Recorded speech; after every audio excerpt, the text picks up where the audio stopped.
Olá, meus amigos, tudo bem com vocês? Meu nome é Tasto, sou médico, estamos aqui no canal Faça Saúde, não Faça Doença. E hoje, dando continuidade à nossa série Por que eu não consigo emagrecer?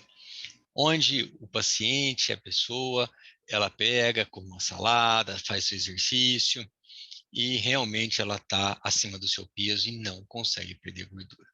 E isso é muito interessante, por isso que eu estou fazendo essa série, porque eu tenho atendido muitos pacientes nessas condições. Ontem mesmo eu atendi um paciente nessas condições, pesando 100 quilos, que faz exercício todo dia e ele não abusa da alimentação. Então, o que está acontecendo? Então, dentro dessa série, já falamos sobre insulina, já falamos sobre os hormônios tiroidianos, já falamos sobre testosterona, dos critérios, fatores, características da obesidade mórbida.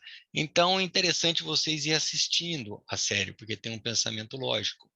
E hoje eu vou falar sobre a pirâmide alimentar, os absurdos, gente. A gente vai olhar umas pirâmides aqui da década de 90 e falar assim, não é possível que eles publicam isso e colocam isso como algo natural, como algo importante para a alimentação, sendo a base da nossa alimentação. E aí você vai entender o porquê que vem engordando as pessoas, né? Que a alimentação sim também tem a ver, tá? Com essa parte de obesidade. Então, aqui eu vou só ampliar aqui para vocês e mostrar que vamos dar continuidade a essa série hoje falando sobre pirâmide alimentar. Então, eu como um pouquinho, eu faço exercício, mas quando eu vou pesar, eu não emagreço. Então, o que está acontecendo? Então, aqui eu vou só mostrar, não vou entrar em detalhes, porque teria que fazer uma aula de 3 horas para eu falar a história das pirâmides alimentares ao longo das décadas, lá começando aqui nesse trabalho lá em 1916.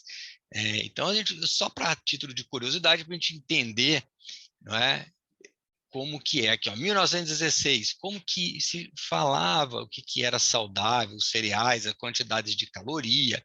Depois nós tivemos de 1930, depois nós tivemos de 1940, depois nós tivemos de 1950, assim, onde coloca o leite. Então, os estudos aqui eram um pouco empírico.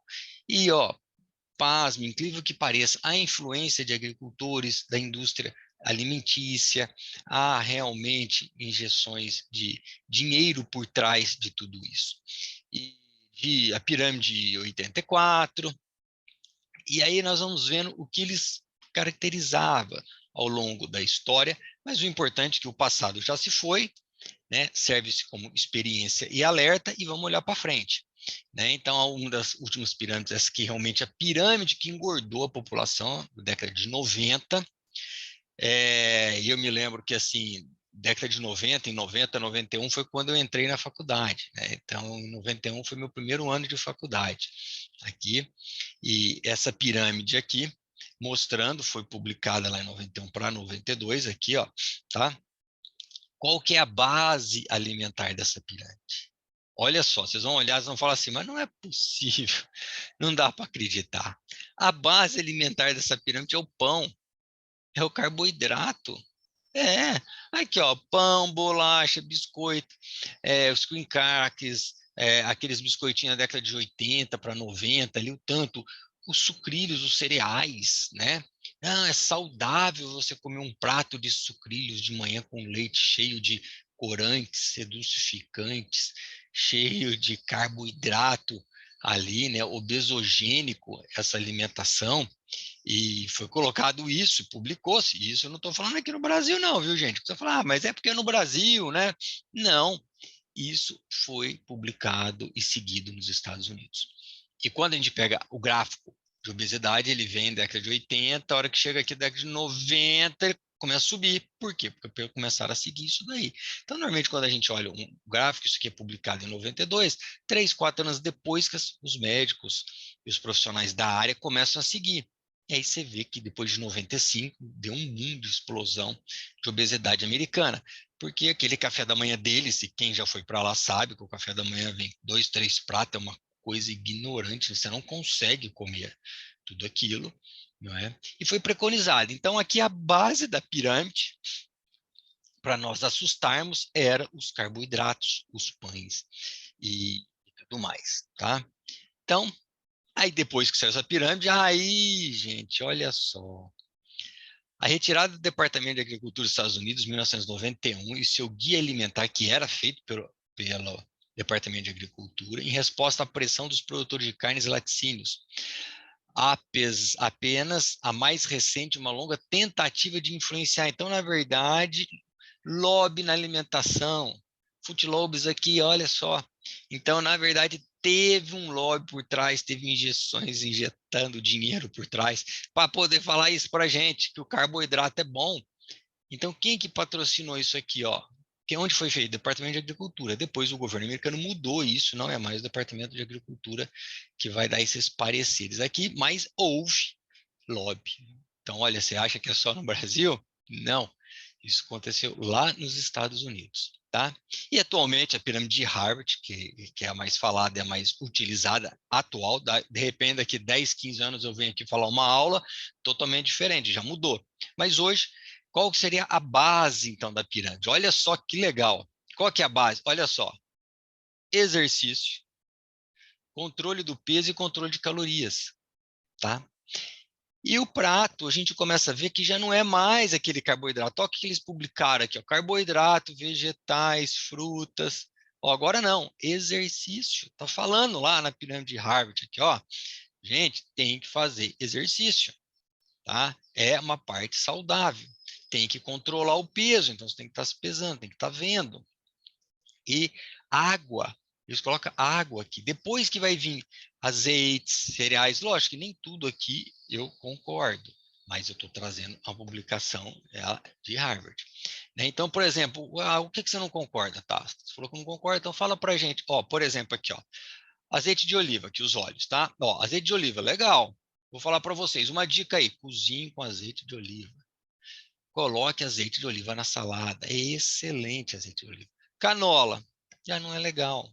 Óleo de soja, óleo de milho, aqui, ó, já não é legal. Eles põem, mas se eu for falar, utilize. Então, fala dois tipos de óleo, Tassi, que você indica para nós. Primeiro, azeite. Pode usar azeite, só que toma cuidado que todo óleo é caloria, você não vai usar abundantemente, que não você acaba, né, aumentando tua caloria diária. E o segundo, óleo de coco. Então, se for escolher, gente, azeite, óleo de coco nessa sequência, tá?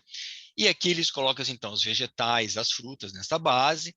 Depois nós vamos vir ovos, as carnes, os leite. E lá em cima, né, você começa a ver os drinks açucarados e sal, que na verdade é pouquinho que deve se consumir. Eles não são, né, assim, e radicais, né? Depende, vou consumir um refrigerante por mês, uma coisinha ou outra. Apesar que para atleta profissional isso não é legal. Para nós meros mortais, né? Eu também não sou muito radical, não. Eu acho que o consumo diário, a rotina é muito ruim. E a hora que eles colocam consumo moderado de quê? De álcool, né? Gente, é discutível, porque 1 grama de álcool, né, vai ter em torno de 7 calorias. 1 grama de carboidrato tem 4. Então, assim, engorda. Agora, o quanto que é moderado, o quanto que não é, isso aí você tem que mensurar com o seu paciente, né? E outra coisa legal que eles colocam, olha só aqui, vitamina D. Então, usar vitamina D. Tem 2 aulas, eu coloco aqui no nosso canal, sobre hormônios D. Que é a vitamina D, quem quiser assiste lá, que é legal de se ver isso daí. E como que seria o prato, então? Tá? O prato estaria dividido, né? Ó, atividade física não vai caber aqui no prato, mas se alerta, tá? Você vai colocar proteínas, aí pode ser proteína do arroz, do feijão, né? Você tem proteínas da carne. Ó, water, beber bastante água. Água, gente, importantíssimo. Quando eu atendo o paciente, eu faço a impedância bioelétrica no consultório, aquela teta polar, que é o paciente está deitado, com relaxamento muscular, tem todos uns critérios para se fazer. Dificilmente eu pego um paciente muito bem hidratado, porque lá na impedância dá para você ver a hidratação, né, a quantidade de água que esse paciente tem no corpo. Dificilmente é um ou outro que realmente toma muita água. E nós realmente não tomamos muita água. Aí ele coloca o óleo, aí eu venho aqui o óleo, ó, de oliva, o azeite, tá? Canola não. Então vamos colocar o azeite, vamos colocar o óleo de coco aqui. E os vegetais aqui. Então você divide mais ou menos o prato e olha que legal. Atividade física, como a base, que é o tênis, o exercício, vitamina D. tá? Então é importante dosar a vitamina. Quanto que eu vou usar? Depende da sua vitamina D como que tá. E de forma geral, dos pacientes que eu atendo, é exceção eu atender um paciente que a vitamina D está em índices bons. É exceção, a maioria tem que suplementar. E aqui, para nós entendermos, diet, né, ou zero de açúcar, né? Porque o diet é indicado para diabetes. Então, ele não tem o valor calórico compatível com o zero. Na verdade, o que quer dizer aqui? O diet não vai ter açúcar, mas às vezes ele tem caloria. Então, a gente tem que tomar cuidado com isso, tá? Agora, o zero, ele já diminui a taxa calórica. Aqui é indicado para quem quer reduzir os açúcares e tudo mais. Então, a gente tem que tomar cuidado com isso, porque, como eu sou da área, a gente estuda a parte de fisiologia, esporte, alimentação, eu costumo ler os rótulos. Então, eu vejo lá, zero de açúcar. Aí eu vou ler o rótulo. Maltodestrina. Pô, peraí, gente. O que é maltodestrina? Sacarose. Ué, mas está falando que é zero de açúcar e tem sacarose? Então, ó, cuidado. Tanto que eu vou mostrar agora no final da aula que a Anvisa agora, esse mês agora, já lançou uma portaria mudando os rótulos, tá? E existe uma quantidade de açúcar que a gente pode colocar no alimento, falar que é sem açúcar, e a gente não percebe. Então, a chocolatada, até uma colher você não percebe, as balas, aquelas barrinhas que falam que é saudável, gente. Cuidado com essas barrinhas que o pessoal come 4 horas da tarde, isso aqui tem açúcar, libera insulina, e para quem está acima do peso, com certeza o índice de resistência periférica à insulina é alta, é ruim, tá? Então, isso aqui é a quantidade de açúcar que a gente põe e a gente não percebe e passa despercebido. Então, vamos ficar atento. Por exemplo, vamos falar de um suplemento esportivo muito utilizado aqui, que é o Whey. Né? Olha só essa publicação aqui, já vai fazer 9 anos isso aqui. Denúncia: 53% das marcas de Whey testadas estão irregulares. Ou seja, o que está no Whey não é o que está no rótulo. Tá? Por exemplo, esse blade de proteína. Se falar um blade de proteína, quando a gente vem ler aqui, ó, proteína concentrada, então ele é mais barato, ele não é isolado. Ele tem um pouco de isolado, mas é o concentrado. Né? Uma outra substância que a gente vê aqui, a sucralose. Tá? Os adoçantes, a sucralose, ela vem da sacarose e colocou um radical cloro ali, 2 cloros. Por exemplo, a sucralose, vamos ver o que eles acontecem, esses adoçantes aqui. Aqui, ó. Adoçantes artificiais induzem intolerância à glicose, alterando a microbiota. Eles alteram a microbiota intestinal. Um fato interessante é que esses adoçantes, a sucralose, vamos falar especificamente dela que está nesse produto, ela passa no aleitamento materno. E a sucralose, ela libera insulina. Então, você imagina que o nenê recém-nascido, a mãe usa e abusa da sucralose, porque não quer engordar, que engordou com a gravidez, então não quer comer o açúcar e e toma esses adoçantes, e aí passa para a criança. E isso já começa a dar uma resistência periférica à insulina. A criança já começa a ter um pico de insulina ali. Então, olha onde está chegando os estudos mostrando para nós. Então, não é para ficar usando esses adoçantes. Ah, mas tá, você não quer? Nenhum adoçante deve se usar. Se for usar o estévia, tá? Se for usar o estévia. Sucralose é muito ruim, ela dá pico de insulina assim. Então, vou tomar meu café com adoçante, ali você tem pico de insulina. E a maioria de resistências periféricas à insulina, eu quero tirar esses picos de insulina do paciente, então eu monto normalmente um cardápio para o atleta, para as pessoas que querem emagrecer, evitando esse pico de insulina aí, tá? Cuidado também de querer tomar medicamentos, ervas que vão emagrecer. Então, olha só, mulher que tomou chá emagrecedor morre após rejeição hepática. Essa mulher ela teve o quê? Ela teve uma hepatite fulminante. Aí nós vamos pegar o chá lá e vamos ver como que é feito isso aqui. Gente, sabe quantas ervas tinha no chá que dizem que é emagrecedor? 50. 50. Ela tomou. Esse chá que vem com 50 tipos de ervas. E você quer que o fígado metaboliza tudo isso? Quando a gente entra com um medicamento ou outro, a gente analisa o fígado, função hepática, cada 6 meses faz exames para ver. Na obesidade que toma esse remédio, nós estamos controlando todo esse paciente, e a pessoa compra por internet, por mídias e tudo mais, um chá emagrecedor e acredite, e a pirâmide de Harvard está falando para nós, vai fazer exercício, controle caloria, não falou de chá emagrecedor. Tá? Então, tome cuidado com isso daí, tá? E após essa morte, A Anvisa, ela proíbe 140 cápsulas emagrecedoras. Eu entrei lá no site da Anvisa. Gente, uns nomes lá eu nem conheço. Vou falar para vocês que a maioria eu nem sei o que é aquilo, tá? Mas, quem quiser que o QR Code, às vezes você consegue ir pela tela acessar, ou entra lá na Anvisa, né? O que proibiu, que está falando lá, tá? Então, cuidado com os rótulos. O que fala, muitas vezes, na rótulo da frente não é o que tem no produto, e quando você vai ver o rótulo atrás, os componentes também têm açúcar. Então, se a história que não tem açúcar, cuidado. Tanto que a Anvisa agora está mudando, essa regra começa agora, ó. Esse aqui eu tirei aqui no dia 10, atualizar dia 10/6, agora é atual desse mês de junho, aqui faz 10 dias isso, 12 dias, e daqui 120 dias já entra em vigor as novas regras. Quais seriam as novas regras? Então, conhecida essa tabelinha, que a primeira dela, as letras pretas com fundo branco. Pô, excelente, gente. E eu uso óculos para ler de perto. E tem rótulo que eu pego no supermercado, que é o fundo preto com a letrinha vermelha, por exemplo. Você não lê nada. Eu ponho até o óculos, eu olho lá e falo, não consigo ler nem de óculos isso daqui.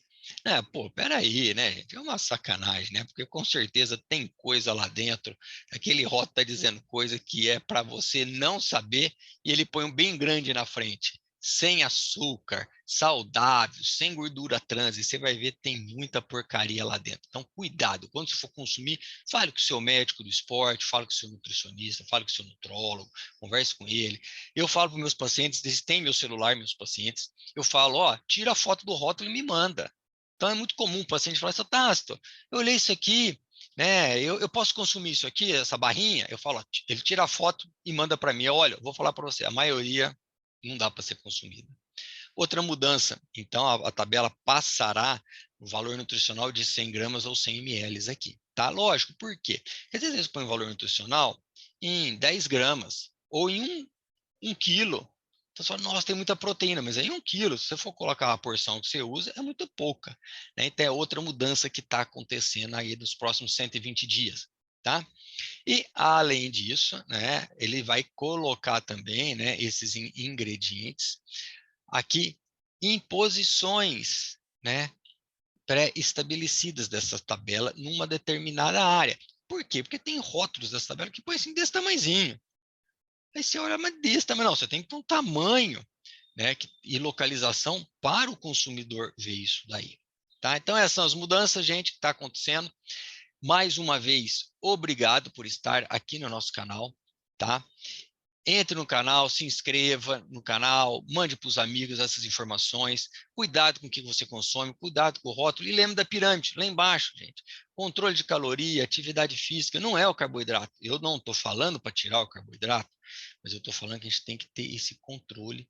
E hoje, né, as coisas vêm mudando de uma forma muito rápida para nós promovermos saúde para vocês. Mais uma vez, obrigado, tchau, até o próximo vídeo.